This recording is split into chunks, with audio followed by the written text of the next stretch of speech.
Throughout history, numerous groups have blended religious devotion with martial prowess, creating some of the most formidable fighting forces ever seen. Today, we'll delve into 10 of these legendary groups, exploring their unique origins, fighting styles, and the impact they had on their respective eras.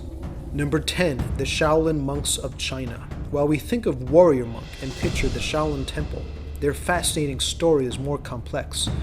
Founded 1500 years ago as a center of Buddhist learning, the Shaolin didn't start as a martial arts powerhouse. Their renowned mastery over Kung Fu was born of necessity, first to protect themselves from bandits and then serving in armies that shaped China's history. Their legend grew with incredible feats, like 120 monks routing pirates with minimal losses. Their weapon of choice was the simple staff, later adapting spears and tridents. What we think of as Shaolin Kung Fu was actually a spiritual exercise, not focused on combat.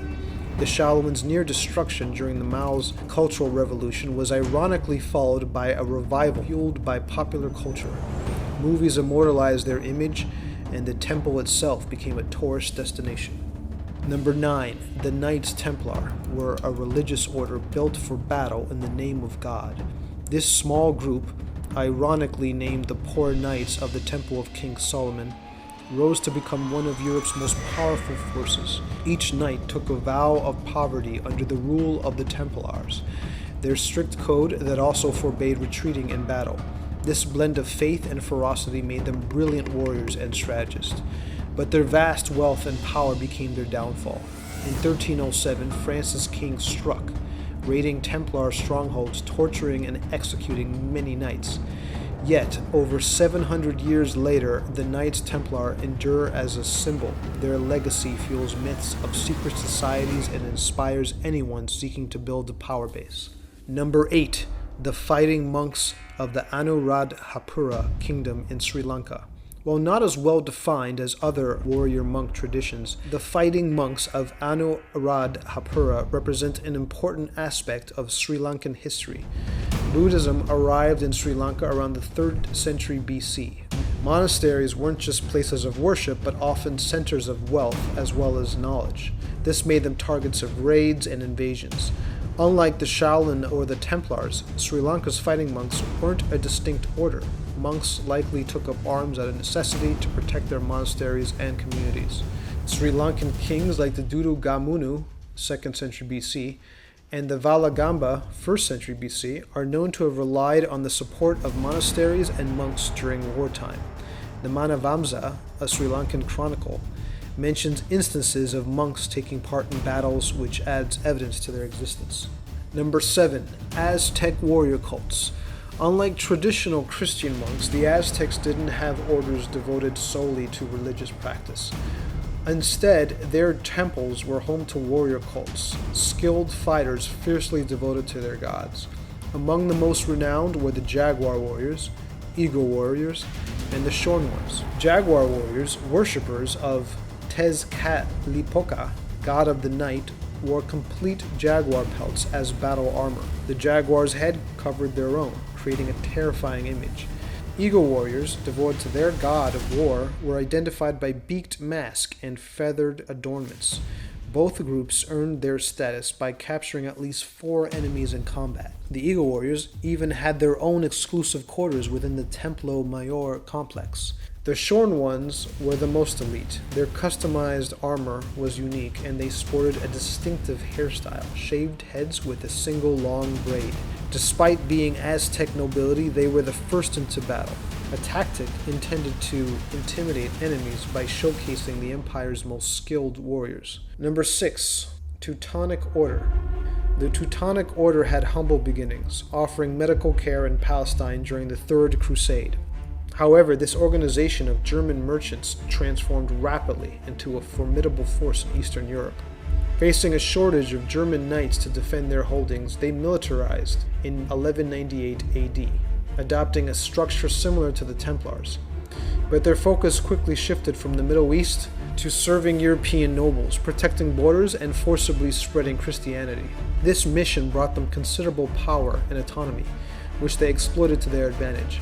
After being expelled from Hungary for overstepping their authority, The order spent the 13th century ruthlessly conquering Prussia along with portions of the Baltic states and Poland. Their rising influence made them a target. Poland and Lithuania capitalized on internal rebellion to crush the Teutonic Order at the Battle of Tannenberg in 1410. This defeat marked the beginning of their decline. Although some branches survived until the 19th century, notably in Austria, the order, as a formidable power, faded. It was only in 1834 that the Austrian emperor revived it, but this time strictly as a religious and charitable organization, a far cry from its former glory. Number 5. The Berserkers were legendary Viking warriors known for their ferocious, trance-like battle frenzy. The name Berserker likely means bear shirt, a nod to their practice of wearing animal skins into combat. This untamed appearance, combined with their unpredictable and seemingly superhuman fighting ability, struck fear into the hearts of their enemies. The exact source of the Berserkers' fury is debated. Some historians theorize they consumed mind-altering substances prior to battle, while others believe they worked themselves into a state of self-induced hysteria.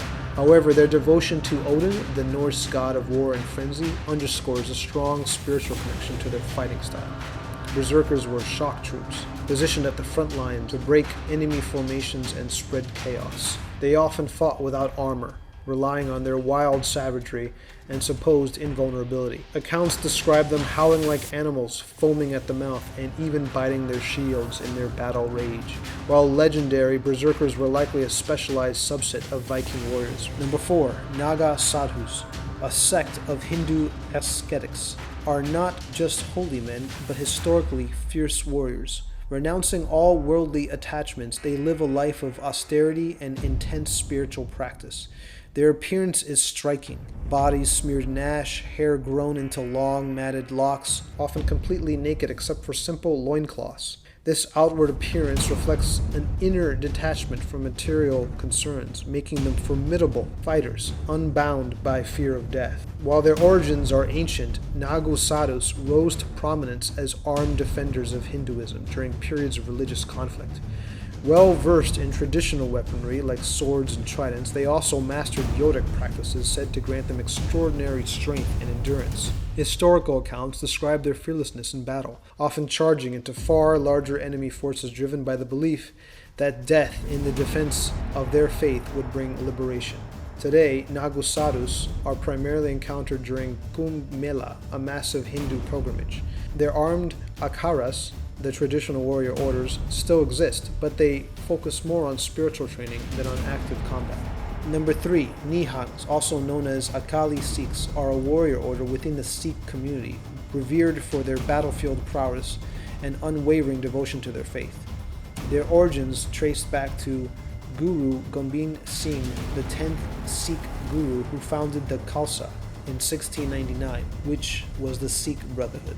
Nihangs were the vanguard of the Sikh armies, their blue robes and towering turbans adorned with weaponry striking fear into enemies. Known for their mastery of traditional Sikh weaponry, like the shakram, a circular throwing weapon, and the ganda, a double-edged sword, Nihangs were formidable opponents. They developed their own unique fighting styles, combining agility and ferocity. Battles were not merely about military victory for Nihangs, but were infused with spiritual significance, a fight for righteousness, and the protection of their faith. Today, Nihangs continue to preserve the warrior traditions of the Sikh community.